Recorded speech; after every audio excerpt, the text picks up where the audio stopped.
ಓಂ ಶ್ರೀ ಗುರುಭ್ಯೋ ನಮಃ ಹರಿ ಓಂ. ನಮಸ್ಕಾರ ವೀಕ್ಷಕರೇ, welcome to my YouTube channel. ನಾನು ನಿಮ್ಮ ಆಸ್ಟ್ರೋ ನ್ಯೂಮರಾಲಜಿಸ್ಟ್ ರಾಧಾಶ್ರೀ. ಸೊ ಇವತ್ತಿನ ಒಂದು ವಿಡಿಯೋದಲ್ಲಿ ನಾವು ಕುಜಗ್ರಹ ಬದಲಾವಣೆ ಆಗ್ತಾ ಇದೆ. ಸೊ ಕುಂಭ ರಾಶಿಯಿಂದ ಮೀನ ರಾಶಿ ಪ್ರವೇಶ ಆಗ್ತಾ ಇರೋದ್ರಿಂದ ಗೋಚಾರದಲ್ಲಿ ಏನೇನು ಒಂದು ಪ್ರಭಾವಗಳು ಬೀರುತ್ತೆ, ಹಾಗೆ ಎಲ್ಲಿಂದ ಎಲ್ಲಿ ತನಕ ಅಂತ ನಾವು ನೋಡೋಣ. ಮೊದಲನೇದಾಗಿ ನೀವೇನಾದ್ರೂ ನನ್ನ ಚಾನೆಲ್ನ ಫಸ್ಟ್ ಟೈಮ್ ವೀಕ್ಷಣೆ ಮಾಡ್ತಾ ಇದ್ರೆ ದಯವಿಟ್ಟು ಸಬ್ಸ್ಕ್ರೈಬ್ ಮಾಡ್ಕೊಳ್ಳಿ, ಹಾಗೆ ಶೇರ್ ಮಾಡಿ ವಿಡಿಯೋದಲ್ಲಿರುವಂತಹ ಇನ್ಫಾರ್ಮೇಶನ್ ನಿಮ್ಗೆ ಇಷ್ಟ ಆದ್ರೆ. ಹಾಗೆ ನೋಡಿ, ದಶಾಭುಕ್ತಿ ಅಂತರ್ಭುಕ್ತಿಗಳಲ್ಲಿ ನಿಮಗೇನಾದ್ರೂ ಕುಜ ದಶಾ ಭುಕ್ತಿ ಅಂತರ್ಭುಕ್ತಿ ನಡೀತಿದ್ದು ಅಥವಾ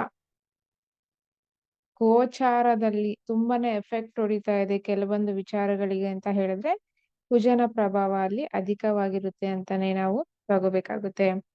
ಸೊ 23/4/2024 ರಿಂದ ನಮಗೆ ಜೂನ್ 1ನೇ ತಾರೀಕುವರೆಗೂ ಸೊ ಕುಜಗ್ರಹ ಮೀನ ರಾಶಿಯಲ್ಲೇ ಇರುತ್ತೆ. ಸೊ ಹಾಗಾಗಿ ಇಲ್ಲಿ ಫಲಗಳು ಹೇಗಿದೆ ಅಂತ ನಾವು ಲಗ್ನಗಳ ಪ್ರಕಾರ ನೋಡೋಣ. ಲಗ್ನ ಗೊತ್ತಿಲ್ಲ, ರಾಶಿ ಗೊತ್ತಿಲ್ಲ ಅಂತ ಹೇಳಿದ್ರೆ ಖಂಡಿತ ನೀವು ನ್ಯೂಮರಾಲಜಿ ಪ್ರಕಾರ ಆದ್ರೂ ಪರ್ಸನಲ್ ಇಯರ್ಸ್ ನ ನೀವು ನೋಡ್ಕೋಬೇಕು. ಹಾಗೆ ನಿಮ್ಮೆಲ್ಲರಿಗೂ ಗೊತ್ತು, ಪ್ರತಿ ತಿಂಗಳು ಆಸ್ಟ್ರೋ ಸ್ಯಾಟರ್ನ್ ಕಡೆಯಿಂದ ನ್ಯೂಮರಾಲಜಿ ಕ್ಲಾಸಸ್ ಇರುತ್ತೆ. ಸೊ ಹಾಗಾಗಿ ಇಂಟ್ರೆಸ್ಟ್ ಇರೋರು ನೀವು ನ್ಯೂಮರಾಲಜಿ ಕ್ಲಾಸಸ್ಗೆ ಜಾಯಿನ್ ಆಗಬಹುದು. ನಮಗೆ ಓದ್ಲಿಕ್ಕೆ ಬರಲ್ಲ, ಬರೀಲಿಕ್ಕೆ ಬರಲ್ಲ, ಸೊ ನಾವು ಕಲಿಬಹುದಾ? ಖಂಡಿತ. ಹಣ ಯಾರಿಗೆ ಕೌಂಟ್ ಮಾಡ್ಲಿಕ್ಕೆ ಬರುತ್ತೆ ನೀವೆಲ್ಲರೂ ಸಹ ನ್ಯೂಮರಾಲಜಿ ಕ್ಲಾಸಸ್ ನ ಕಲಿಬಹುದು. ಹಾಗೆ ನೀವು ನೋಡೋ ಸೋಷಿಯಲ್ ಮೀಡಿಯಾದಲ್ಲಿ ಇರುವಂತಹ ನ್ಯೂಮರಾಲಜಿನೂ ಬೇರೆ ಇದೆ. ಹಾಗೆ ನೀವು ಕ್ಲಾಸ್ ಅಲ್ಲಿ ಕೂತು ಕಲೀಲಿಕ್ಕೆ ಶುರು ಮಾಡಿದಾಗ ನಿಮಗೆ ತುಂಬಾನೇ ವಿಚಾರಗಳು ಗೊತ್ತಾಗುತ್ತೆ. ಸೊ ಆಗ ನಿಮ್ಗೆ ರಿಯಾಲಿಟಿ ಗೊತ್ತಾಗುತ್ತೆ. ಸೊ ಹಾಗಾಗಿ ಸೊ ಸ್ಕ್ರೀನ್ ಮೇಲೆ ಕಾಣಿಸೋ ನಂಬರ್ಗೆ ಕಾಲ್ ಮಾಡಿ ನೀವು ಇನ್ಫಾರ್ಮೇಶನ್ ತಗೋಬಹುದು. ಹಾಗೆ ತುಂಬಾ ಜನರಿಗೆ ನ್ಯೂಮರಾಲಜಿನಲ್ಲಿ ಒಂದು ಡೌಟ್ ಇದೆ. ಸೊ ಜಾತಕದ ಪ್ರಕಾರ ನಾವು ಹೆಸರಿಡ್ಬೇಕಾ, ನ್ಯೂಮರಾಲಜಿ ಪ್ರಕಾರ ಹೆಸರಿಡ್ಬೇಕಾ ಅಂತ ಹೇಳಿ. ನೋಡಿ, ನ್ಯೂಮರಾಲಜಿಸ್ಟ್ ಯಾರೇ ಆಗಿರ್ಲಿ ಹೆಸರಿಡುವ ಮುನ್ನ ಅಸ್ಟ್ರಾಲಜಿನೂ ಒಂದ್ಸರಿ ಚೆಕ್ ಮಾಡ್ತೀವಿ, ಹಾಗೆ ನ್ಯೂಮರಾಲಜಿನೂ ಚೆಕ್ ಮಾಡ್ತೀವಿ. ಸೊ ಎರಡರಲ್ಲೂ ಯಾವ ಗ್ರಹ ತುಂಬಾ ವೀಕ್ ಇದೆ ಮತ್ತೆ ಅವ್ರಿಗೆ ಫೇವರಬಲ್ ಲಕ್ಕಿ ನಂಬರ್ ಏನ್ ಬಂದಿರುತ್ತೋ ಆ ಒಂದು ಅಕ್ಷರದ ಪ್ರಕಾರ ಹೆಸರನ್ನ ಹೇಳ್ತೀವಿ. ಸೊ ದಯವಿಟ್ಟು ಕನ್ಫ್ಯೂಷನ್ ಮಾಡ್ಕೋಬೇಡಿ. 100 ರೂಪೀಸ್ ಕೊಟ್ಟು ಪುರೋಹಿತರ ಹತ್ರ ಸೊ ಈ ರಾಶಿಗೆ ಈ ಅಕ್ಷರಗಳು ಬರುತ್ತೆ, ಈ ತರ ನಿಮಗೆ ಇಷ್ಟ ಬಂದಿದ್ನ ನೀವು ಸೊ ನೇಮ್ಸ್ ನ ಕೊಡೋ ಹಾಗೆ ಇಲ್ಲ. ಕೊಟ್ರು ಸಹ ನಿಮಗೆ ಫ್ಯೂಚರ್ ಅಲ್ಲಿ ಪ್ರಾಬ್ಲಮ್ ಆಗುತ್ತೆ. ಒಂದು ಪುಟ್ಟ ಅಮೌಂಟ್ಗೋಸ್ಕರ ನಿಮ್ಮ ಮಕ್ಕಳ ಭವಿಷ್ಯನ ನೀವೇ ಹಾಳು ಮಾಡಬೇಡಿ. ಸೊ ಹಾಗಾಗಿ ಸೊ ರೀಸೆಂಟ್ ಆಗಿ ಒಬ್ರು ಕ್ಲೈಂಟ್ ಇದೇ ತರ ಮಾಡಿರೋದ್ರಿಂದ ರಾಂಗ್ ಹೆಸರನ್ನ ಅವರೇ ಸೋಷಿಯಲ್ ಮೀಡಿಯಾದಲ್ಲಿ ನೋಡಿ ಮಗುಗೆ ಕೊಟ್ಟಿದ್ದಾರೆ. ಅದ್ರ ಇಂಪ್ಯಾಕ್ಟ್ ತುಂಬಾನೇ ಪ್ರಾಬ್ಲಮ್ ಬೀರುತ್ತೆ. ಡಾಕ್ಟರ್ ಕೆಲಸನೇ ಮಾಡ್ಬೇಕು, ಸೊ ಪೊಲಿಟಿಷಿಯನ್ ಕೆಲಸನೇ ಮಾಡ್ಬೇಕು. ಅದಕ್ಕೋಸ್ಕರನೇ ಭಗವಂತ ಕೆಲವೊಂದು ವ್ಯಕ್ತಿಗಳನ್ನ ಈ ಒಂದು ಅಸ್ಟ್ರಾಲಜಿ, ನ್ಯೂಮರಾಲಜಿ, ವಾಸ್ತು ಅಂತ ಹೇಳಿ ಅವರ ಒಂದು ಈ ಜನ್ಮದಲ್ಲಿ ಅದೇ ಕೆಲಸ ಮಾಡ್ಬೇಕು ಅಂತ ಅವ್ರಿಗೆ ಬಿಟ್ಟಿರ್ತಾರೆ. ಅವರನ್ನ ನೀವು ಕನ್ಸಲ್ಟ್ ಮಾಡಿ ನಿಮ್ಮ ಒಂದು ಮಕ್ಕಳಿಗೆ ನೀಟಾಗಿ ಹೆಸರಿಡೋದು ಅಥವಾ ವಾಸ್ತು ಪ್ರಕಾರ ಮನೆ ಕಟ್ಲಿಕ್ಕೆ ಆಯಗಳನ್ನ ನೋಡೋದು ಇವೆಲ್ಲನ ಮಾಡ್ಕೊಳ್ಳಿ. ಕೆಲವೊಂದ್ಸರಿ ನಿಮಗೆ ನೀವೇ ಡಾಕ್ಟರ್ಸ್ ಆಗ್ಬೇಡಿ ಅಥವಾ ಪೊಲಿಟಿಷಿಯನ್ಸ್ ಅಥವಾ ಲಾಯರ್ಸ್ ಆಗ್ಲಿಕ್ಕೆ ಟ್ರೈ ಮಾಡ್ಬೇಡಿ. ಸೊ ಬನ್ನಿ ನಾವು ತಡ ಮಾಡದೆ ಸೊ ಒಂದು ಕುಜನ ಒಂದು ಗೋಚಾರ ಹೇಗಿದೆ ಅಂತ ನೋಡೋಣ. ಮೊದಲನೇದಾಗಿ ಮೇಷ ಲಗ್ನ. ಲಗ್ನಾಧಿಪತಿ ಮತ್ತೆ ಅಷ್ಟಮಾಧಿಪತಿ ಇಬ್ರು ನಿಮ್ಗೆ 12ನೇ ಮನೇಲಿ ಇರೋದ್ರಿಂದ ಸೊ ನಿಮಗೆ ಮೇನ್ ಯಾವ್ಯಾವ ವಿಚಾರವಾಗಿ ಅಂತ ಹೇಳಿದ್ರೆ ಇಲ್ಲಿ ಯಾವ್ದು ಹೆದರ್ಸ್ಲಿಕ್ಕೆ ಇಲ್ಲ, ಜಸ್ಟ್ ಅಲರ್ಟ್ ಆಗಿರಿ ಅಂತ ಹೇಳೋ ಉದ್ದೇಶದಿಂದ ಮಾತ್ರ ಅಷ್ಟೇನೆ. ಸೊ ದಯವಿಟ್ಟು ಎಚ್ಚರಿಕೆಯಿಂದ ಇರಿ ಟ್ರಾವೆಲಿಂಗ್ ಮಾಡುವಾಗ. ಬಿಕಾಸ್ ಆಲ್ರೆಡಿ ಇಲ್ಲಿ ಯಾರ್ಯಾರಿದ್ದಾರೆ ನಿಮಗ್ ಗೊತ್ತು, ಮೀನರಾಶಿಯಲ್ಲಿ ರಾಹು ಮೇನ್ ಗ್ರಹ ಆಗಿರೋದ್ರಿಂದ ಇನ್ನೇನು ಬುಧ ಮತ್ತೆ ಶುಕ್ರ ಮೂವ್ ಆಗ್ತಾರೆ. ಸೊ ರಾಹುನ ಮೇನ್ ತಗೊಳ್ಳೋದಾಗಿರೋದ್ರಿಂದ ಕುಜ ರಾಹು ಸೊ ಇಲ್ಲಿ ಸಂಧಿ ಕೂಡ ಏರ್ಪಡುತ್ತೆ ಈ ಇಷ್ಟು ದಿವಸಗಳ ಕಾಲದಲ್ಲಿ. ಹಾಗಾಗಿ ಅಲರ್ಟ್ ಆಗಿರಿ. ಸೊ ಮೇಷ ಲಗ್ನದವರು ಒಟ್ಟಾರೆಯಾಗಿ ಹೆಲ್ತ್ ವಿಚಾರ ತುಂಬಾನೇ ಹುಷಾರಾಗಿರ್ಬೇಕು. ಹಾಗೆ ಭೂಮಿಯ ವಿಚಾರದಲ್ಲಿ ಲಿಟಿಗೇಷನ್ಸ್ ಏನಾದ್ರೂ ಆಗಿದ್ರೆ ಸೊ ಅದನ್ನ ತುಂಬಾ ಎಳ್ಕೊಂಡು ಹೋಗಿ ದೊಡ್ಡ ಇಶ್ಯೂ ಆಗೋ ಸಾಧ್ಯತೆ ಇದೆ, ಕೋರ್ಟ್ ಕೇಸ್ ಅಂತ ಹೇಳಿ. ಸೊ ಹಾಗಾಗಿ ದಯವಿಟ್ಟು ಆದಷ್ಟು ಸೊ ನ್ಯಾಯಪರ ನಿಮ್ದು ಎಷ್ಟಿದೆ ಅಷ್ಟನ್ನ ನೀವು ನೋಡ್ಕೊಂಡು ನ್ಯಾಯಯುತವಾಗಿ ಕ್ಲಿಯರ್ ಮಾಡ್ಕೊಳ್ಳಿಕ್ಕೆ ಟ್ರೈ ಮಾಡಿ. ಒಟ್ಟಾರೆಯಾಗಿ ಮೇಷ ಲಗ್ನಕ್ಕೆ ಡೆಫಿನೆಟ್ಲಿ ಅಷ್ಟೊಂದು ಫೇವರಬಲ್ ಆಗಿಲ್ಲ. ಅದರಲ್ಲೂ ಸೊ ನಿಮ್ಮ ತಮ್ಮ ಅಥವಾ ತಂಗಿ ಇವ್ರ ಜೊತೆ ನಿಮ್ದು ಜಗಳಗಳು ಜಾಸ್ತಿ ಆಗುತ್ತೆ. ಸೊ ಹಾಗಾಗಿ ದಯವಿಟ್ಟು ಎಚ್ಚರಿಕೆಯಿಂದ ಇರಿ. ಮೇಷ ಲಗ್ನಕ್ಕೆ ಓವರ್ ಆಲ್ ಸೊ ಯಾವ ವಿಚಾರಕ್ಕೂ ಅಷ್ಟೊಂದು ಪಾಸಿಟಿವ್ ಆಗಿ ಇಲ್ಲ. 12th ಹೌಸ್ ಅಂತ ಅಲ್ಲ, ಬಿಕಾಸ್ ಅವನು ಲಗ್ನಾಧಿಪತಿ 12ರಲ್ಲಿ ಕೂತಿದ್ದಾನೆ ರಾಹು ಜೊತೆ, ಹಾಗೆ ಅಷ್ಟಮಾಧಿಪತಿ ಕೂಡ ಅವ್ರೇನೆ. ಸೊ ಹಾಗಾಗಿ ಇಲ್ಲಿ ಇನ್ನು ಎಜುಕೇಶನ್ ಇವೆಲ್ಲ ಸಪರೇಟ್ ಆಗಿ ನಾವು ನೋಡೋ ಅವಶ್ಯಕತೆನೇ ಇಲ್ಲ. ಸೊ ಅಷ್ಟೊಂದು ಫೇವರಬಲ್ ಆಗಿ ಇಲ್ಲ ಈ ಬಾರಿ. ನೆಕ್ಸ್ಟ್ ನಾವು ವೃಷಭ ಲಗ್ನಕ್ಕೆ ಹೋಗೋಣ ಹೇಗಿದೆ ಅಂತ ಹೇಳಿ.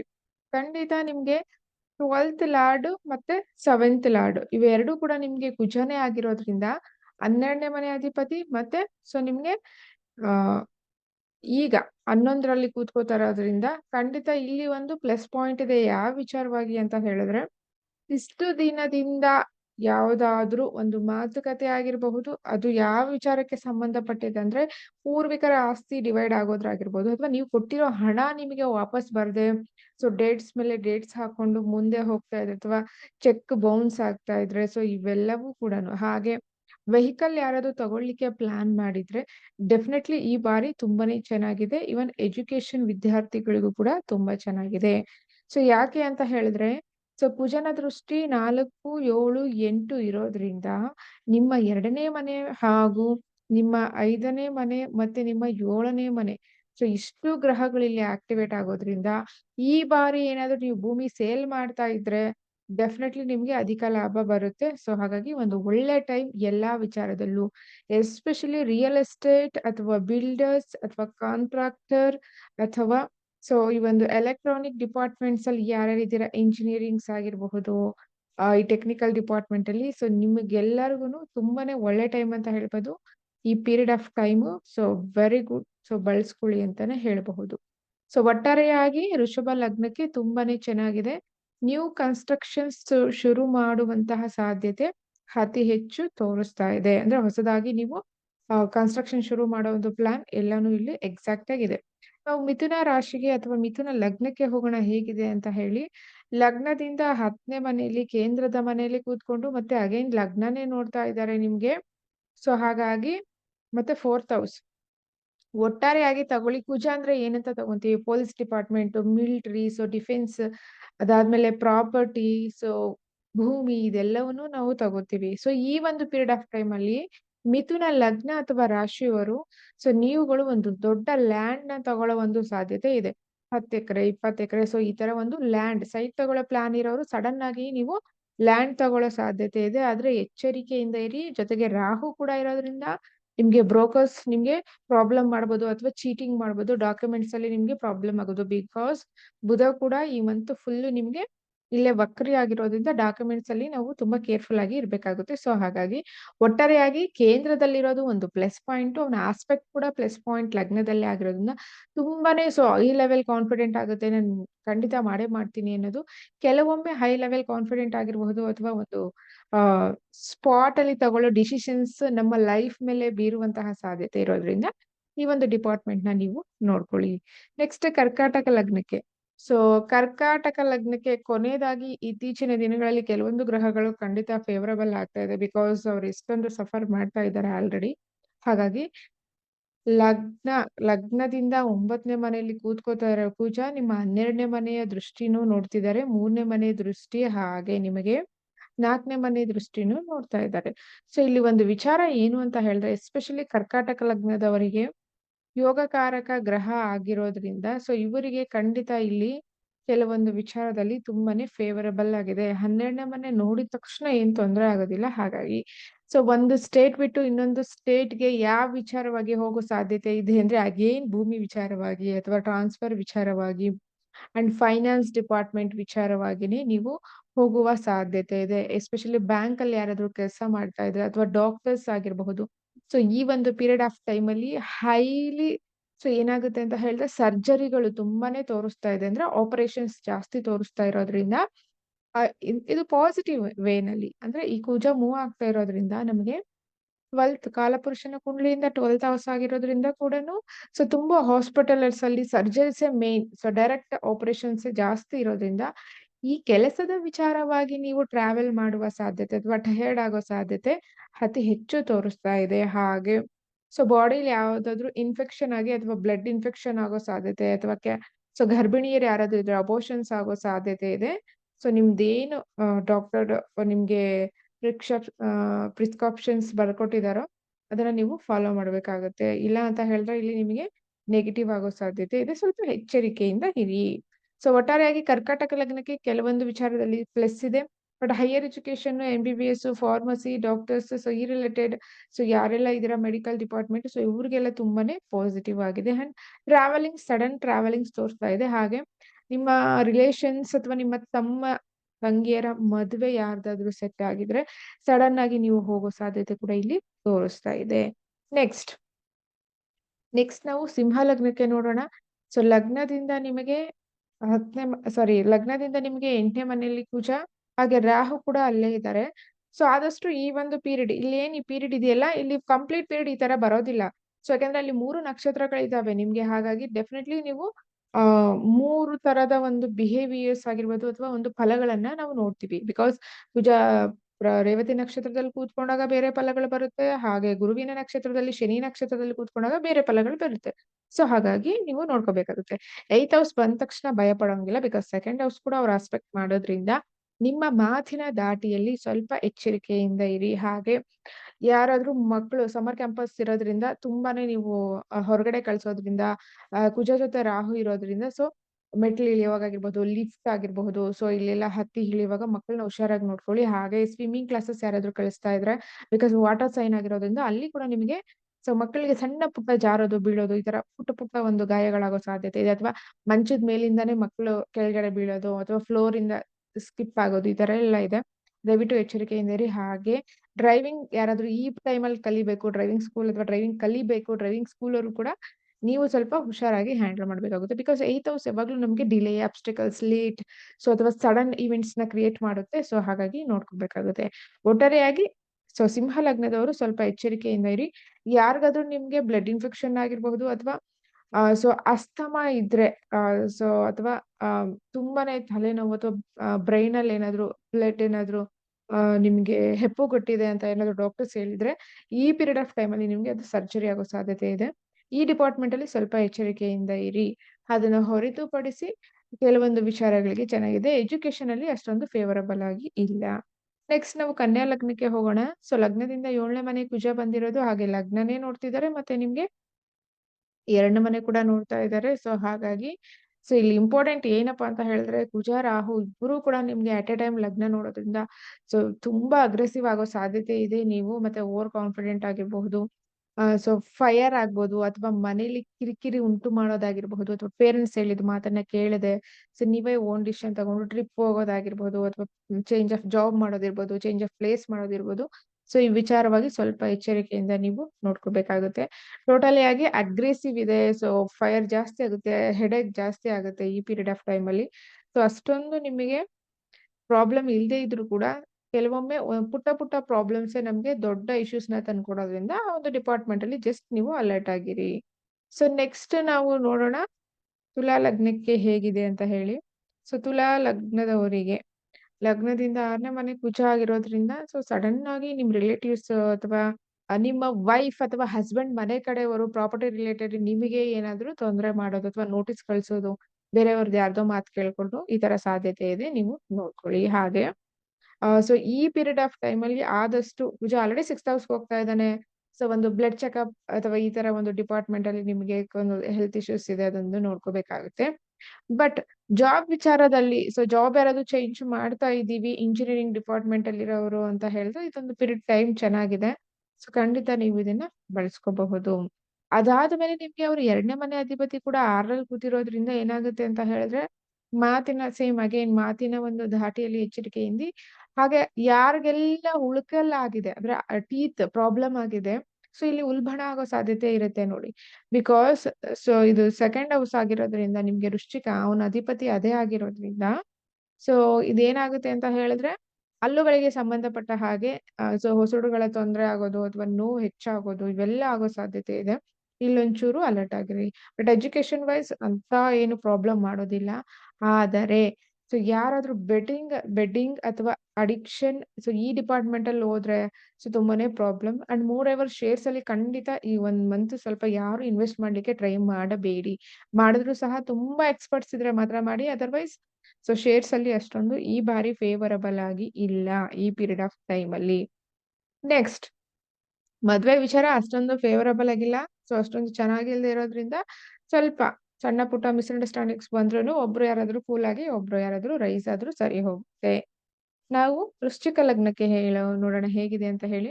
ಲಗ್ನಾಧಿಪತಿ ಪಂಚಮದಲ್ಲಿ ಸೊ ಖಂಡಿತ ಸಡನ್ ಟ್ರಾವೆಲ್ ತೋರಿಸ್ತಾ ಇದೆ ನಿಮ್ಗೆ. ಅದು ಎಲ್ಲಿಗೆ? ತೀರ್ಥಕ್ಷೇತ್ರಗಳಿಗೆ. ಯಾರ ಜೊತೆ? ಫ್ರೆಂಡ್ಸ್ ಜೊತೆ. ಸೊ ಸಡನ್ ಆಗಿ ನೀವು ಹೋಗೋ ಸಾಧ್ಯತೆ ಇದೆ. ಹಾಗೆ 5th house is the house of creativity. So ಯಾರ್ಯಾರು ಒಂದು ಇಂಟೀರಿಯರ್ ಡಿಸೈನರ್ಸ್ ಇದ್ದೀರಾ, ಸೊ ನಿಮ್ಮಗಳಿಗೆ ಹೊಸದೊಂದು ಕ್ರಿಯೇಟಿವಿಟಿ ಅಥವಾ ಹೊಸ ಒಂದು ಡಿಸೈನ್ ಈ ಒಂದು ಪೀರಿಯಡ್ ಆಫ್ ಟೈಮ್ ಅಲ್ಲಿ ಕಂಡುಹಿಡಿಯೋ ಸಾಧ್ಯತೆ ಇದೆ. ಸೊ ವೆರಿ ಗುಡ್ ಅಂತ ಹೇಳ್ಬೋದು. ಲಗ್ನಾಧಿಪತಿ ಸೊ ಕೇಂದ್ರದಲ್ಲಿ ತ್ರಿಕೋನದಲ್ಲಿ ಬಂದಾಗ ನಮ್ಗೆ ಯಾವಾಗ್ಲೂ ಫೇವರಬಲ್ ಆಗೇ ಇರ್ತಾರೆ ಅವರು. ಸೊ ಹಾಗಾಗಿ ಸೊ ಈ ಟೈಮ್ ತುಂಬಾನೇ ಚೆನ್ನಾಗಿದೆ. ಯಾರಿಗೆ ವೃಶ್ಚಿಕ ಲಗ್ನದವರಿಗೆ ಖಂಡಿತ ಇದನ್ನ ಎಜುಕೇಶನ್ ಇಂದ ಹಿಡಿದು ಬಿಸ್ನೆಸ್ ಇಂದ ಹಿಡಿದು ಹೆಲ್ತ್ ಇಂದ ಹಿಡಿದು ಎಲ್ಲಾ ಡಿಪಾರ್ಟ್ಮೆಂಟ್ ಚೆನ್ನಾಗಿರೋದ್ರಿಂದ ಖಂಡಿತ ನೀವು ಇದನ್ನ ಸದುಪಯೋಗ ಪಡಿಸಿಕೊಳ್ಳಬಹುದು. ಈ ಪೀರಿಯಡ್ ಆಫ್ ಟೈಮ್ ಅಲ್ಲಿ ಇನ್ನೊಂದು ಪ್ಲಸ್ ಪಾಯಿಂಟ್ ಏನಂತ ಹೇಳಿದ್ರೆ, ಯಾರ್ಯಾರು ವೃಶ್ಚಿಕ ಲಗ್ನದವರು ಇದ್ದೀರಾ, ಸೊ ನಿಮಗಳಿಗೆ ನೀವೇನಾದ್ರೂ ಮೂವಿ ಡಿಪಾರ್ಟ್ಮೆಂಟ್ ಅಲ್ಲಿ ಇದ್ರೆ, ಆಕ್ಷನ್ ಓರಿಯೆಂಟೆಡ್ ಮೂವಿ ಯಾವ್ದಾದ್ರು ರಿಲೀಸ್ ಆದ್ರೆ ಈ ಪೀರಿಯಡ್ ಆಫ್ ಟೈಮ್ ಅಲ್ಲಿ ಖಂಡಿತ ತುಂಬಾ ಪೀಕ್ ಲೆವೆಲ್ಗೆ ಹೋಗುತ್ತೆ. ಅಂದ್ರೆ ಹೈ ಸೊ ತುಂಬಾನೇ 100 ಡೇಸ್ ಓಡುವಂತಹ ಮೂವಿ ಆಗೋ ಸಾಧ್ಯತೆ ಕೂಡ ಇದೆ. ಈ ಪೀರಿಯಡ್ ಆಫ್ ಟೈಮ್ ಅಲ್ಲಿ ಡೈರೆಕ್ಟರ್ಸ್ ಯಾರಾದ್ರೂ ಇದ್ರು ಕೂಡ ನೀವು ಇಲ್ಲಿ 2 ತರದ ಒಂದು ಮೂವಿ ಬರುತ್ತೆ. ಒಂದು ಆಕ್ಷನ್ ಓರಿಯೆಂಟೆಡ್, ಇನ್ನೊಂದು ಸೊ ದೇವರ ರಿಲೇಟೆಡ್ ಅಥವಾ ದೆವ್ವದ ರಿಲೇಟೆಡ್, ಸೊ ಅಥವಾ ಈ ತರ ಇಮ್ಯಾಜಿನರಿ. ಬಿಕಾಸ್ ಇಲ್ಲಿ ಆಲ್ರೆಡಿ ರಾಹು ಇದಾರಲ್ಲ, ಇವ್ರಿಗೆ ಈ ತರ ಸ್ಕ್ರಿಪ್ಟ್ ಇವಾಗ ಮೈಂಡ್ಗೆ ಬರುತ್ತೆ. ಸೊ ಇವಾಗ ರೆಡಿ ಮಾಡಿ ಇಟ್ಕೊಂಡು ಅಥವಾ ಮೂವಿ ಶುರು ಮಾಡಿದ್ರು ಕೂಡ ಸೊ ವೆರಿ ಗುಡ್ ಅಂತಾನೆ ಹೇಳ್ಬಹುದು. ಸೊ ಒಟ್ಟಾರೆಯಾಗಿ ವೃಶ್ಚಿಕ ಲಗ್ನದವರಿಗೆ ಈ ಡಿಪಾರ್ಟ್ಮೆಂಟ್ ಅಲ್ಲಿ ಚೆನ್ನಾಗಿದೆ. ಇನ್ನು ಬಿಸ್ನೆಸ್ ಯಾವ್ದ್ರಲ್ಲಿ ಚೆನ್ನಾಗಿದೆ ಅಂದ್ರೆ, ಟ್ರಾವೆಲಿಂಗ್ ಬಿಸ್ನೆಸ್ ಇದ್ರೆ ಇವ್ರದ್ದು ಈ ಪೀರಿಯಡ್ ಆಫ್ ಟೈಮ್ ಅಲ್ಲಿ ಚೆನ್ನಾಗಿದೆ. ಇವ್ರೇನಾದ್ರು ಡ್ರೈವಿಂಗ್ ಸ್ಕೂಲ್ ಇಟ್ಟಿದ್ರೆ ಇವರಿಗೆ ಇಲ್ಲಿ ತುಂಬಾ ಉತ್ತಮವಾಗಿದೆ. ನೆಕ್ಸ್ಟ್ ನಾವು ಧನು ಲಗ್ನಕ್ಕೆ ಹೋಗೋಣ ಹೇಗಿದೆ ಅಂತ ಹೇಳಿ. ನಿಮ್ಮ ಪಂಚಮಾಧಿಪತಿ ಮತ್ತೆ ನಿಮ್ಗೆ 12th ಲಾರ್ಡ್. ಸೊ ಈಗ ನಿಮ್ಗೆ ಕೇಂದ್ರದಲ್ಲಿ ಹೋಗ್ತಾ ಇರೋದ್ರಿಂದ ಅಲ್ಲಿ ರಾಹು ಇದ್ದಾರೆ. ಸೊ ತಾಯಿಯ ಆರೋಗ್ಯದಲ್ಲಿ ಸ್ವಲ್ಪ ಎಚ್ಚರಿಕೆಯಿಂದ ಇರಿ. ತಾಯಿಯ ಆರೋಗ್ಯದಲ್ಲಿ ಸೊ ಅವ್ರಿಗೇನಾದ್ರು health issues, inner the body blood related ಏನಾದ್ರು ಇಶ್ಯೂಸ್ ಇದ್ರೆ ಈಗ ಉಲ್ಬಣ ಆಗೋ ಸಾಧ್ಯತೆ ಇದೆ. ಅದನ್ನು ಹೊರತುಪಡಿಸಿ ನಿಮ್ಗೆ ಹೊಸದಾದ ದೊಡ್ಡದಾದ, ಅದು ಬಾಡಿಗೆ ಮನೆ ಆಗಿರಬಹುದು, ಸ್ವಂತ ಮನೆ ಆಗಿರಬಹುದು, ಕನ್ಸ್ಟ್ರಕ್ಷನ್ ಮಾಡೋದಾದ್ರೆ ದೊಡ್ಡದಾಗಿ ಕನ್ಸ್ಟ್ರಕ್ಷನ್ ಮಾಡಕ್ಕೆ ಶುರು ಮಾಡ್ತೀರಾ. ರೆಂಟ್‌ಗೆ ಹೋಗೋದು ಅಥವಾ ಲೀಸ್‌ಗೆ ಹೋಗೋದಾದ್ರೆ ಡೆಫಿನೆಟ್ಲಿ 3-4 BHK ಈ ತರ ಹೋಗೋ ಪ್ಲಾನ್ ಅಂತೂ ಇದೆ. ಸೊ ಎಜುಕೇಶನ್ ತುಂಬಾನೇ ಚೆನ್ನಾಗಿದೆ. ಸೊ ಖಂಡಿತ ಈ ಒಂದು ಟೈಮ್‌ನ ನೀವು ಬಳಸ್ಕೊಳ್ಳಿ. ಹಾಗೆ ಸ್ಮಾಲ್ ಟ್ರಾವೆಲಿಂಗ್ಸ್ ಕೂಡ ತೋರಿಸ್ತಾ ಇದೆ ನಿಮ್ಗೆ ಈ ಒಂದು ಪೀರಿಯಡ್ ಆಫ್ ಟೈಮ್ ಅಲ್ಲಿ. ಬಿಕಾಸ್ ಅವರ ಆಸ್ಪೆಕ್ಟ್ ಕೂಡ ನಾವು ತಗೊಳ್ಳೋದ್ರಿಂದ ಸೊ ಒಟ್ಟಾರೆಯಾಗಿ ಧನು ಲಗ್ನದವರಿಗೆ ತುಂಬಾನೇ ಚೆನ್ನಾಗಿದೆ ಈ ಒಂದು ಪೀರಿಯಡ್ ಆಫ್ ಟೈಮ್ ಅಲ್ಲಿ. ಸೊ ಇದನ್ನ ಬಳಸ್ಕೊಳ್ಳಿ. ಹಾಗೆ ದೈವಿ ಕ್ಷೇತ್ರಗಳಿಗೆ ಹೋಗಿ ಬರುವ ಸಾಧ್ಯತೆ ಇದೆ. ಅದು ನಿಮ್ಮ ಮನೆ ದೇವರಾಗಿರಬಹುದು, ಕುಲ ದೇವರಾಗಿರಬಹುದು. ಸೊ ಇಲ್ಲಿ ದೈವಿ ಕ್ಷೇತ್ರಗಳಿಗೆ ಅಥವಾ ದೇವದ ಕ್ಷೇತ್ರಗಳಿಗೆ, ನಿಮ್ಮ ದೈವ ಯಾವ್ದಿರುತ್ತಲ್ಲ ಕ್ಷೇತ್ರಗಳಿಗೆ ಹೋಗಿ ಬರೋ ಹೈಲಿ ಚಾನ್ಸಸ್ ಇಲ್ಲಿ ನಿಮ್ಗೆ ತೋರಿಸ್ತಾ ಇದೆ. ಸೊ ಒಟ್ಟಾರೆಯಾಗಿ ಧನು ಲಗ್ನಕ್ಕೆ ಇಟ್ಸ್ ವೆರಿ ಗುಡ್ ಅಂತಾನೆ ಹೇಳಬಹುದು. ಸೊ ನೆಕ್ಸ್ಟ್ ನಾವು ಮಕರ ಲಗ್ನಕ್ಕೆ ಹೇಗಿದೆ ಅಂತ ನೋಡೋಣ. ಲಗ್ನದಿಂದ 3ನೇ ಮನೆ. ಸೊ 3ನೇ ಮನೆ ಅಂತ ಹೇಳಿದ ತಕ್ಷಣ ನಿಮ್ಗೆ ಧೈರ್ಯ ಜಾಸ್ತಿ ಆಗುತ್ತೆ ಅಥವಾ ಒಂದು ಮಾತು ಜಾಸ್ತಿ ಮಾತಾಡ್ಲಿಕ್ಕೆ ಶುರು ಮಾಡ್ತೀರಾ. ಈಗ ನೋಡಿ ಸೋಷಿಯಲ್ ಮೀಡಿಯಾದಲ್ಲಿ ಆಗಿರಬಹುದು ಅಥವಾ ನ್ಯೂಸ್ ಅಲ್ಲಿ ಆಗಿರಬಹುದು, ಬರೀ so accidents, death, so tsunami ಅಥವಾ ಭೂಕಂಪ ಇದ್ರ ರಿಲೇಟೆಡೇ ಇರುತ್ತೆ. ಸೊ ಹಾಗಾಗಿ ಸೊ ಮಾತು, ಜೋರಾದ ಮಾತು ಅಥವಾ ಕಾನ್ಫಿಡೆಂಟ್ ಲೆವೆಲ್ ಮಾತು ಈಗ ತುಂಬಾನೇ ಸ್ಟ್ರಾಂಗ್ ಇದೆ. ಹಾಗೆ ಸಡನ್ ಆಗಿ ಸ್ಮಾಲ್ ಟ್ರಾವೆಲಿಂಗ್ಸ್ ತೋರಿಸ್ತಾ ಇದೆ. ಸಣ್ಣ ಪುಟ್ಟ ಒಂದು 3 hours, within 1 hour 2 hour travellings ತೋರಿಸ್ತಾ ಇರೋದ್ರಿಂದ ಈ ಒಂದು ಡಿಪಾರ್ಟ್ಮೆಂಟ್ ಅಲ್ಲಿ ನೀವು ನೋಡ್ಕೊಳ್ಳಿ. ಅದಾದ ನಂತರ ನಿಮಗೆ ಕಣ್ಣಲ್ಲಿ ಸೊ ಏನಾದ್ರೂ ಇನ್ಫೆಕ್ಷನ್ ಆಗ್ಬೋದು, ಕಣ್ಣಲ್ಲಿ ಪೊರೆ ಆಗಿರ್ಬೋದು ಅಥವಾ ಕಣ್ಣಲ್ಲಿ ಕೆರೆತ ಶುರು ಆಗೋದು, ಸಡನ್ ಆಗಿ ಐಸೈಟ್ ಜಾಸ್ತಿ ಆಗೋದು. ಸೊ ಈ ತರ ಒಂದು ಕಾಂಬಿನೇಷನ್ಸ್ ಇರೋದ್ರಿಂದ ಈ ಒಂದು ಡಿಪಾರ್ಟ್ಮೆಂಟ್ ಕೂಡ ನೀವು ನೋಡ್ಕೊಳ್ಳಿ. ನಿಮ್ಮ ತಂಗಿ, ಈ ಒಂದು ತಮ್ಮ ಅಥವಾ ತಂಗಿಯರ ಜೊತೆ ಸಣ್ಣ ಪುಟ್ಟ ಒಂದು ವಾಗ್ವಾದಗಳಿರೋದ್ರಿಂದ ಅದ್ರ ಬಗ್ಗೆ ಸ್ವಲ್ಪ ಅಲರ್ಟ್ ಆಗಿರಿ. ಸೊ ನೋ ನೀಡ್ ಅಂತ ಈ ಒಂದು ಪೀರಿಯಡ್ ಆಫ್ ಟೈಮ್ ಅಲ್ಲಿ. ಸೊ ಎಲ್ಲಿ ತನಕ ಕುಜ ಮೂವ್ ಆಗೋ ತನಕ, ಜೂನ್ 1 ತನಕ ನೀವು ಪ್ಲಾನ್ ಮಾಡ್ಕೊಳ್ಳಿ. ಸೊ ನೆಕ್ಸ್ಟ್ ನಾವು ಒಟ್ಟಾರೆಯಾಗಿ ಮಕರ ಲಗ್ನದವ್ರಿಗೂ ಕೂಡ ಉತ್ತಮವಾಗಿದೆ ಅಂತಾನೆ ತಗೋತೀವಿ. ನೆಕ್ಸ್ಟ್ ನಾವು ಕುಂಭ ಲಗ್ನಕ್ಕೆ ನೋಡೋಣ ಹೇಗಿದೆ ಅಂತ ಹೇಳಿ. ಕುಂಭ ಲಗ್ನದವರಿಗೆ ಲಗ್ನದಲ್ಲೇ ಶನಿ ಇದ್ದಾರೆ. ಸೊ ಹಾಗಾಗಿ ಸೊ ಎಲ್ಲಾ ಕೆಲಸ ಕಾರ್ಯಗಳು ಡಿಲೇ ಆಗಿದೆ ಇಲ್ಲಿ ತನಕ ಇವರಿಗೆ. ಬಟ್ ಎನಿವೆ ಶನಿ ರೆಟ್ರೋ ಆದಾಗ ಸ್ಪೀಡ್ ಆಗುತ್ತೆ, ಅದು ಬೇರೆ ವಿಚಾರ. ಕುಂಭ ಲಗ್ನದವರಿಗೆ ಸೆಕೆಂಡ್ ಹೌಸ್ ಇರೋದ್ರಿಂದ so the way of talking ಅಥವಾ ಊಟದ ವಿಚಾರ, ಸೊ ತಿನ್ನೋದು ಜಾಸ್ತಿ ಆಗುತ್ತೆ. ಅದು ಶಾಕಾಹಾರಿ ಶಾಕಾಹಾರಿನೇ ಜಾಸ್ತಿ ತಿನ್ನೋ ಒಂದು ಸಾಧ್ಯತೆ ಇರುತ್ತೆ. Second house is the mouth ಅಲ್ವಾ, ಹಾಗೆ. ಮತ್ತೆ ಲಿಕ್ವಿಡ್ ಕ್ಯಾಶ್ ಯಾವ್ದ್ರ ಮುಖಾಂತರ ಬರುತ್ತೆ? ಸಡನ್ ಆಗಿ ರೆಂಟ್ ಜಾಸ್ತಿ ಮಾಡ್ಬೋದು ಅಥವಾ ಸೊ ನಿಮ್ದು ಇಮೂವಲ್ ಪ್ರಾಪರ್ಟೀಸ್ ಇಂದ ಜಾಸ್ತಿ ಬರಬಹುದು ಅಥವಾ ನೀವು ಅದನ್ನ ಲೀಸ್ಗೆ ಹಾಕ್ಬೋದು. ಸೊ ಈ ತರ ಒಂದು ಕಾಂಬಿನೇಷನ್ಸ್ ಇದೆ. ಸೊ ಕುಂಭ ಲಗ್ನದವರಿಗೆ ಇನ್ಯಾವ ಡಿಪಾರ್ಟ್ಮೆಂಟ್ ಅಲ್ಲಿ ಚೆನ್ನಾಗಿದೆ ಅಂತ ಹೇಳಿದ್ರೆ, ಕ್ರಿಯೇಟಿವಿಟಿ ಫೀಲ್ಡ್ ಅಲ್ಲಿ ತುಂಬಾನೇ ಚೆನ್ನಾಗಿದೆ. So very good time. ಖಂಡಿತ ಈ ಟೈಮ್‌ನ ನೀವು ಬಳಸ್ಕೊಳ್ಳಿ. ಫೈನಲ್ ಆಗಿ ನಾವು ಮೀನ ಲಗ್ನಕ್ಕೆ ನೋಡೋಣ ಹೇಗಿದೆ ಅಂತ ಹೇಳಿ. ಸೊ ಮೀನ ಲಗ್ನದವರಿಗೆ ಸೊ 4 ಗ್ರಹಗಳು ಅಟ್ ಎ ಟೈಮ್ ನಿಮ್ಗೆ ಒಂದೇ ಪೀರಿಯಡ್ ಆಫ್ ಟೈಮಲ್ಲಿ ಒಂದೇ ಮನೇಲಿರೋದ್ರಿಂದ ಏನ್ ವರಿ ಇಲ್ಲ. ಸೊ ಹಾಗಾಗಿ ನಿಮ್ಮ ಒಂದು ಚಂದ್ರ ಎಸ್ಪೆಷಲಿ ಮೀನ ರಾಶಿ ಆಗಿದ್ರೆ 4 ತರ ಆಡ್ತಾ ಇರ್ತಾರೆ ಮೀನ ರಾಶಿಯವರು. ಸೊ ಯಾವ ಟೈಮಲ್ಲಿ ಹೆಂಗಿರ್ತಾರೆ ಅಂತ ಹೇಳಿರಲ್ಲ. ಮೀನ ಲಗ್ನ ಆಗಿದ್ರೆ ಬಾಡಿ ಕೂಡ ಅದೇ ತರ ಆಗುತ್ತೆ. ಒಂದ್ ದಿವ್ಸ ಸೊ ಇನ್ಫೆಕ್ಷನ್ ಆಗುತ್ತೆ, ಒಂದ್ ದಿವ್ಸ ಹೀಟ್ ಆಗುತ್ತೆ, ಒಂದ್ ದಿವ್ಸ ಪಿತ್ತ ಜಾಸ್ತಿ ಆಗುತ್ತೆ, ಒಂದ್ ದಿವ್ಸ ತಲೆನೋವು ಜಾಸ್ತಿ ಆಗುತ್ತೆ. ಈ ತರ ಕೆರೆತ ಜಾಸ್ತಿ ಆಗುತ್ತೆ. ಸೊ ಮೀನ ಲಗ್ನದವ್ರದ್ದು ಸೊ ಈ ಗ್ರಹಗಳು ಮೂವ್ ಆಗೋವರೆಗೂ ಇದೇ ತರ ಇರುತ್ತೆ. ಸೊ ಹಾಗಾಗಿ ಬಟ್ ಒಟ್ಟಾರೆಯಾಗಿ ಲಗ್ನದಲ್ಲಿ ಕುಜ ಬಂದಾಗ ಡೆಫಿನೆಟ್ಲಿ ಅವನು ಸೊ ಫೈರಿಂಗ್ ನ ಜಾಸ್ತಿ ಮಾಡ್ತಾನೆ ಅಥವಾ ನಿಮ್ಗೆ ಸಡನ್ ಆಗಿ ಹಾರ್ಟ್ ಬೀಟ್ ಜಾಸ್ತಿ ಆಗೋದು. ಸೂರ್ಯ ಹಾರ್ಟ್ ಅಲ್ವಾ ಮೇಡಮ್, ಕುಜ ಬಂದಿದ್ದಾನೆ. ಸೂರ್ಯನೇ ಹಾರ್ಟು ಬಟ್ ಬ್ಲಡ್ಗೆ ಕಾರಕ ಯಾರು? ಕುಜ ಅಲ್ವಾ? ಕುಜ ಮತ್ತೆ ಚಂದ್ರ. ಸೊ ಹಾಗಾಗಿ ಬ್ಲಡ್ ಒಂದು ಸರ್ಕ್ಯುಲೇಷನ್ ಜಾಸ್ತಿ ಆಗುತ್ತೆ. ಸಡನ್ ಆಗಿ ನೀವು ಕೂಡ ಬ್ಲಡ್ ಡೊನೇಟ್ ಮಾಡೋ ಒಂದು ಸಾಧ್ಯತೆ ಕೂಡ ಇದೆ. ಸೊ ಹಾಗಾಗಿ ಸೊ ಈ ಒಂದು ಪೀರಿಯಡ್ ಆಫ್ ಟೈಮ್ ಆದಷ್ಟು ನೀವು ಯೋಚನೆ ಮಾಡಿ ಡಿಸಿಷನ್ ನ ತಗೋಬೇಕಾಗುತ್ತೆ. ಯಾವುದೇ ಕಾರಣಕ್ಕೂ ಸಡನ್ ಆಗಿ ಡಿಸಿಷನ್ ನ ತಗೊಂಡ್ರೆ ಫ್ಯೂಚರ್ ಅಲ್ಲಿ ಪ್ರಾಬ್ಲಮ್ ಫೇಸ್ ಮಾಡ್ತೀರಾ. ಅದು ಬಿಸ್ನೆಸ್ ಆಗಿರಬಹುದು ಅಥವಾ ಪಾರ್ಟ್ನರ್ಶಿಪ್ ಬಿಸ್ನೆಸ್, ಹೊಸ ಹೋಟೆಲ್ ಓಪನ್ ಮಾಡೋದು ಎಷ್ಟೋ ಜನಕ್ಕೆ ಇಂಟ್ರೆಸ್ಟ್ ಇದೆ. ಯಾರ್ದೋ ಹೋಟೆಲ್ ಕ್ಲಿಕ್ ಆಯ್ತು ಅಂದ್ರೆ ಎಲ್ಲಾರ್ದು ಹೋಟೆಲ್ ಕ್ಲಿಕ್ ಆಗಲ್ಲ. ಸೊ ಹೋಟೆಲ್ ಕ್ಲಿಕ್ ಆಗೋಕೆ ದಶಾಭುಕ್ತಿಗಳು ಚೆನ್ನಾಗಿರ್ಬೇಕು. ಸೊ ಹಾಗಾಗಿ ಸೊ ಒಟ್ಟಾರೆಯಾಗಿ ಮೀನ ಲಗ್ನದವರು ಸ್ವಲ್ಪ ಎಚ್ಚರಿಕೆಯಿಂದ ಇರಿ. So thank you so much ಇಲ್ಲಿ ತನಕ ವಿಡಿಯೋ ನೋಡಿದ್ದಕ್ಕೆ. 12 ಲಗ್ನಗಳು ಇರೋದ್ರಿಂದ ಎನಿವೇ ನಿಮ್ಮೆಲ್ಲರಿಗೂ ಗೊತ್ತು 2 ಮಿನಿಟ್ಸ್ 3 ಮಿನಿಟ್ಸ್ ಅಲ್ಲಿ ನಾನು ವಿಡಿಯೋ ಕಂಪ್ಲೀಟ್ ಮಾಡೋದಿಲ್ಲ. ಆ ತರ ವಿಡಿಯೋ ನಾನು ಮಾಡೋದು ಇಲ್ಲ. ಹೊಸದಾಗಿ ಕಲಿತಾ ಇರೋರು ತುಂಬಾ ಜನ ಇದ್ದಾರೆ. ಸೊ ಅವ್ರಿಗೆ ಅರ್ಥ ಆಗ್ಲಿ ಅನ್ನೋ ಉದ್ದೇಶಕ್ಕೋಸ್ಕರ ಅಷ್ಟೇನೆ ಕುಂಡ್ಲಿ ಹಾಕಿ ಎಕ್ಸ್‌ಪ್ಲೇನ್ ಮಾಡೋದು. ಇದೇ ತರ ನ್ಯೂಮರಾಲಜಿ ಕ್ಲಾಸಸ್ ಇಂಟ್ರೆಸ್ಟ್ ಇರೋರು ಜಾಯಿನ್ ಆಗಬಹುದು. ಅವ್ರಿಗೂ ಸಹ ಅವ್ರ ಫ್ಯಾಮಿಲಿಯ ಇಬ್ರು ವ್ಯಕ್ತಿಗಳಿಗೆ ನಾವು ಫ್ರೀ ಆಗಿ ನ್ಯೂಮರಾಲಜಿನಲ್ಲಿ ಜಾತಕ ಎಕ್ಸ್‌ಪ್ಲನೇಷನ್ ಇರುತ್ತೆ. ಪ್ರತಿಯೊಂದು ಕೂಡ ನಿಮ್ಗೆ ಕ್ಲಿಯರ್ ಆಗಿ ಅರ್ಥ ಆಗೋ ತನಕ ಸೊ ನಿಮ್ಗೆ ಎಕ್ಸ್‌ಪ್ಲನೇಷನ್ ಇರುತ್ತೆ. 15 ದಿವಸದ ಕ್ಲಾಸ್ ಇರುತ್ತೆ. ಸೊ ಇದರಲ್ಲಿ 15 ದಿವಸದಲ್ಲಿ ಕಲಿಬೋದಾ? ಖಂಡಿತ ಕಲಿಬಹುದು. 15 ದಿವಸದಲ್ಲಿ ಖಂಡಿತ ಕಂಪ್ಲೀಟ್ ಆಗಿ ಕಲಿಬಹುದು. ಸರ್ಟಿಫಿಕೇಟ್ ಇರುತ್ತೆ. ಸೊ ಹಾಗಾಗಿ ನೀವು ಇದೇ ಕ್ಲಾಸ್ ನೀವು ಬೇರೆ ಕಡೆ ಹೋದ್ರೆ ಲಕ್ಷಾಂತರ ರೂಪಾಯಿ ಫೀಸ್ ಇಟ್ಟಿದ್ದಾರೆ. ಬಟ್ ನೋ ಯೂಸ್, ಲಕ್ಷಾಂತರ ರೂಪಾಯಿ ಫೀಸ್ ಅವಶ್ಯಕತೆ ಇಲ್ಲ. ಸೊ ಇಟ್ಸ್ ಕಲಿಯುಗ ಏನ್ ಮಾಡ್ಲಿಕ್ಕೂ ಆಗಲ್ವಲ್ಲ. ಸೊ ಹಾಗಾಗಿ ಲಕ್ಷಾಂತರ ರೂಪಾಯಿ ಫೀಸ್ ಕೊಟ್ಟು ಆ ಅರ್ಧಂಬರ್ಧ ನಾಲೆಡ್ಜ್ ತಗೊಳ್ಳೋಕ್ಕಿಂತ ಪುಟ್ಟ ಫೀಸ್ ಕೊಟ್ಟು ಕಂಪ್ಲೀಟ್ ನಾಲೆಡ್ಜ್ ನ ತಗೊಳ್ಳಿ. So thank you so much ಇಲ್ಲಿ ತನಕ ವಿಡಿಯೋ ನೋಡಿದಕ್ಕೆ. ನಮಸ್ಕಾರಗಳು. ಧನ್ಯವಾದಗಳು.